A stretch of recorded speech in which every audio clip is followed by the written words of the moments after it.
Un sommeil de mauvaise qualité peut accélérer le vieillissement cutané jusqu'à 80%. Imagine la scène. Il est 3h47 du matin. Tu ouvres les yeux. Encore. Tu regardes le plafond. La pièce est silencieuse, mais à l'intérieur, tout s'agite. Ton cœur bat plus vite que la normale. Tu n'as pourtant pas bougé. Tu es allongé depuis des heures. Et malgré ça, ton corps se comporte comme si un danger venait d'arriver. Ce n'est pas dans ta tête. Ce n'est pas parce que tu es faible et ce n'est pas une fatalité liée à l'âge. À cette heure-là, ton corps devrait être dans son moment le plus calme. La nuit est faite pour réparer tes muscles, stabiliser ta tension, renforcer ta mémoire et nettoyer ton cerveau. C'est le moment où ton organisme travaille pour toi.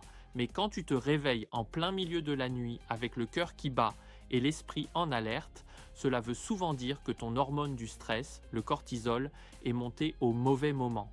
Le cortisol est utile le matin. Il t'aide à te lever. Il te donne de l'énergie. Mais la nuit, il doit rester bas. S'il monte à 3 ou 4 heures du matin, ton corps croit qu'il y a un problème. Il libère du sucre dans le sang, accélère ton rythme cardiaque et te sort du sommeil profond. Si cela arrive une fois, ce n'est pas grave. Mais si cela arrive toutes les nuits pendant des mois, ton corps ne récupère plus correctement. Tu te lèves fatigué. Tu as moins d'énergie. Tu es plus irritable, tu récupères moins vite après un effort et tu as l'impression que ton corps vieillit plus vite que prévu.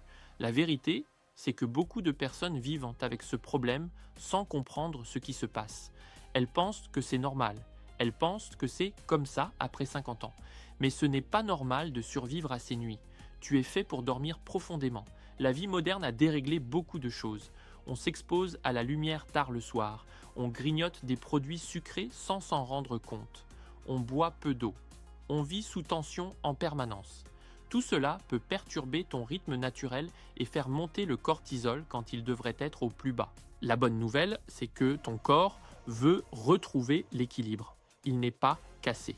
Il est simplement désynchronisé. Et parfois, de petites actions simples peuvent l'aider à se remettre sur les rails. Certaines solutions naturelles peuvent soutenir ton organisme la nuit. L'idée n'est pas de te donner quelque chose qui t'assomme. L'idée est d'aider ton corps à revenir à son fonctionnement normal. Par exemple, certaines personnes utilisent un peu de vinaigre de cidre brut le soir. Ce qui est intéressant, ce n'est pas la mode autour de ce produit, mais son effet possible sur la glycémie. Quand le taux de sucre dans le sang chute brusquement vers 2 ou 3 heures du matin, le corps déclenche une alerte et libère du cortisol pour corriger la situation. Si le sucre reste plus stable pendant la nuit, il y a moins de raisons de déclencher cette alarme. Ce n'est pas une potion magique. C'est simplement une façon d'aider ton métabolisme à rester plus stable. Un autre élément souvent oublié, c'est le magnésium. Beaucoup d'adultes en manquent sans le savoir. Or, le magnésium aide le système nerveux à se détendre. Il participe à la production d'un messager dans le cerveau qui dit en quelque sorte « tout va bien, tu peux te calmer ». Quand tu manques de magnésium, ton corps peut rester en mode tension. Les muscles ne se relâchent pas totalement. Le cerveau reste en vigilance. Certaines personnes se réveillent en la nuit avec des pensées qui tournent en boucle ou une sensation d'inquiétude sans raison claire. Parfois, soutenir son apport en magnésium peut aider le système nerveux à redescendre. Il y a aussi la cerise griotte, souvent sous forme concentrée. Elle est naturellement riche en mélatonine, l'hormone du sommeil, et en composés qui aident à calmer l'inflammation. Pourquoi c'est important? Parce qu'un corps légèrement enflammé, même sans douleur évidente, peut produire plus de cortisol la nuit. En aidant le corps à se calmer, on réduit les signaux d'alerte interne.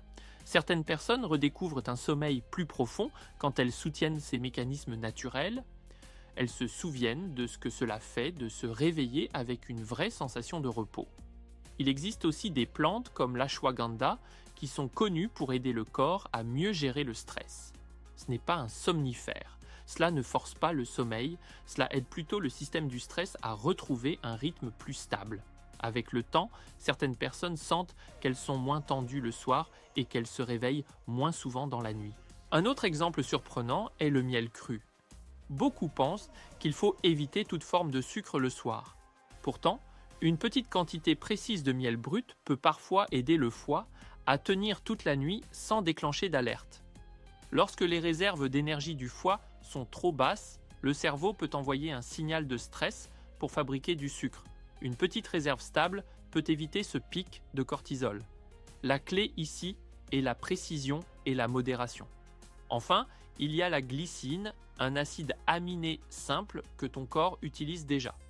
Elle joue un rôle intéressant dans le sommeil parce qu'elle aide légèrement à faire baisser la température corporelle, ce qui est un signal naturel pour entrer en sommeil profond.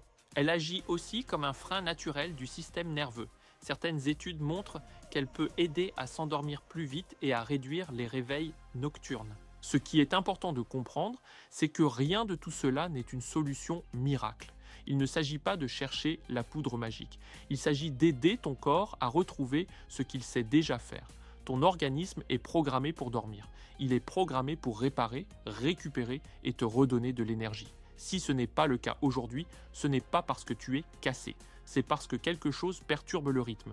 Et tu peux agir. Tu peux commencer par observer tes habitudes du soir. À quelle heure regardes-tu les écrans?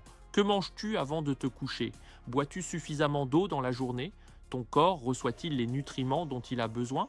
Ensuite, tu peux tester calmement une approche à la fois. Observer comment tu te sens, noter tes réveils, voir si la fréquence diminue. L'idée n'est pas de tout changer en une nuit. L'idée est d'avancer pas à pas, parce que ton sommeil n'est pas un détail. Il influence ton énergie, ton humeur, ta mémoire, ta récupération physique. Il influence même ta motivation à entreprendre des projets et à profiter de tes proches. Se réveiller toutes les nuits à 3 heures du matin n'est pas une petite gêne. C'est un signal. Ton corps te parle. Il te dit qu'il est en mode alerte alors qu'il devrait être en mode réparation. Tu as le choix. Tu peux continuer à subir ces nuits fragmentées, ou tu peux décider de reprendre le contrôle, doucement mais fermement. Il n'est pas trop tard pour améliorer la qualité de tes nuits. Il n'est pas trop tard pour retrouver un sommeil plus profond, et il n'est certainement pas trop tard pour décider que ta santé mérite ton attention. Le changement ne commence pas avec une pilule, il commence avec une décision. La décision d'écouter ton corps, la décision d'essayer des solutions simples, la décision de ne plus accepter que tes nuits soient volées par le stress. Ton corps veut coopérer avec toi. Aide-le à retrouver son rythme. Donne-lui les conditions pour se calmer. Et surtout, ne baisse pas les bras. Des nuits plus calmes sont possibles. Un réveil plus énergique est possible. Une récupération plus forte est possible. Et tout commence par le choix que tu fais ce soir. Je te souhaite une excellente nuit. Peace.